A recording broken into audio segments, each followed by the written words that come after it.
దానికి అవసరమైన నిధులు కేటాయింపు చేయలేకపోయారు. కాగితాల మీద అంకెల మీద తప్ప ప్రజల కష్టాలు తీర్చడంలో గాని 6 గ్యారెంటీల అమలు విషయంలో ఈ ప్రభుత్వానికి చిత్తశుద్ధి లేదని మరొకసారి స్పష్టంగా అర్థమైపోయింది.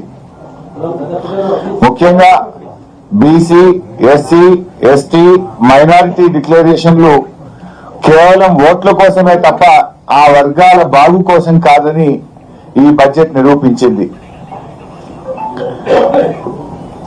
గత బడ్జెట్ లో పథకాలు పెట్టి నిధులు ఖర్చు చేయని పథకాలకు తిరిగి మళ్ళీ ఇది ఈ బడ్జెట్ లో కూడా అవే పథకాలు, అదే నామస్మరణ, అదే కేటాయింపు. ఎట్లా నమ్మాలి? పోయిన బడ్జెట్ లో రాజీవ్ యువ వికాసానికి 6,000 కోట్లు పెట్టామన్నారు, 6 పైసలు కూడా ఖర్చు పెట్టలేదు. మళ్ళీ ఈ బడ్జెట్ ప్రసంగంలో మళ్ళీ అదే రాజీవ్ యువ వికాసం పథకం గురించి ఏదో గొప్పగా చెప్పారు. పోయిన బడ్జెట్ లో చెప్పారు, బల్లలు కొట్టారు, 6 పైసలు ఖర్చు పెట్టలే. తిరిగి మళ్ళీ అదే పాట పాడింది ఈ బడ్జెట్ లో.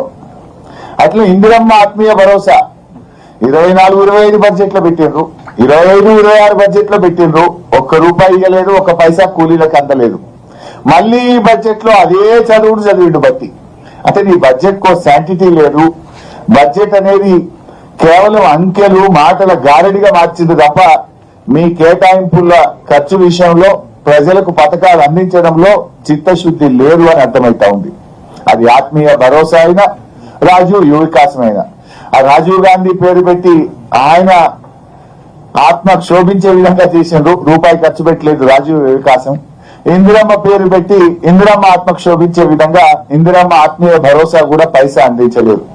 అంటే కనీసం మీ నాయకులని చెప్పుకునే మీ ఇందిరమ్మ పేరు మీద పెట్టిన పథకం, మీ రాజీవ్ యువ వికాసం అని రాజీవ్ గాంధీ గారి మీద పెట్టిన పథకానికే ₹1 ఇయ్యలేదు, ₹1 ఖర్చు పెట్టలేదంటే మీదంతా కూడా బట్టి బడ్జెట్, బడా జూటా బడ్జెట్, బట్టి బడ్జెట్, బోగస్ బడ్జెట్ అనేటువంటిది చాలా స్పష్టంగా అర్థమైతా ఉంది.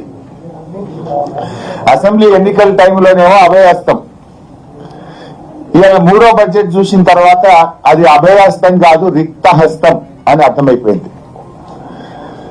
తెలంగాణను, హైదరాబాద్ ను 3 ముక్కలు చేయడం తప్ప ఈ బడ్జెట్ లో విజన్ లేదు.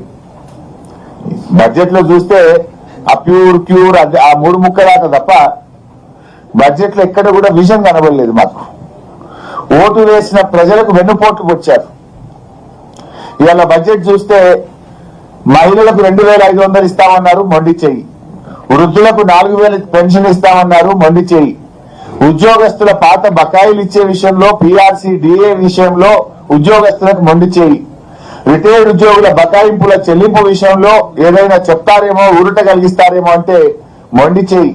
ఉపాధ్యాయులకు మొండి చేయి. ఆర్టీసీ డేట్ ఏమైనా పెట్టి వాళ్ళని ప్రభుత్వ ఉద్యోగులు గుర్తిస్తారేమో అంటే ఆర్టీసీ కార్మికులకు మొండి చేయి. సింగరేణి కార్మికులకు మొండి చేయి. చేనేత కార్మికులకు మొండి చేయి. గౌడన్నలకు మొండి చేయి. యాదవ సోదరులకు 2వ దశ గొర్రెలు ఇస్తారేమో అంటే మొండి చెయ్యి. మా ముదిరాజులను బీసీఏలో చేరుస్తారేమో, వాళ్ళకి ఏమైనా సంక్షేమ పథకాలు పెడతారేమో అంటే మొండి చెయ్యి. మొత్తంగా బీసీ సమాజానికి మొండి చెయ్యి. బీసీ సప్లైన్ పెట్టడం, ఏటా 20,000 కోట్లు పెట్టమన్నారు. ఇవాళ 3వ బడ్జెట్ అయిపోయిన తర్వాత కూడా బీసీలకు సప్లైన్ పెట్టింది లేదు. బీసీలకు మొండి చెయ్యి చూపించారు. ఎస్సీ ఎస్టీలకు మొండి చెయ్యి. అగ్రవర్ణ పేదలకు, బ్రాహ్మణులకు, వైశ్యులకు మొండి చెయ్యి. మైనార్టీలకు మొండి చేయి. ఇవాళ ఆశా, అంగన్వాడీ వర్కర్లకు, చిరు ఉద్యోగులకు మొండి చేయి. మైనార్టీలకు మొండి చేయి. మైనార్టీలకు సప్లైన్ అమలు చేస్తాం అని చెప్పారు, కానీ ఇలా మైనార్టీలకు కూడా ఈ బడ్జెట్ లో మొండి చేయి చూపించారు. ఈ బడ్జెట్ లో సకల జనులకు దక్కింది గుండు సున్నా తప్ప ఏమీ లేదంతా అంకెల గారిడి, మాటల గారిడి తప్ప వీళ్ళ బడ్జెట్ లో పేదల పట్ల నిజాయితీ లేదు, చిత్తశుద్ధి లేదు అనేటువంటిది అర్థమవుతా ఉంది.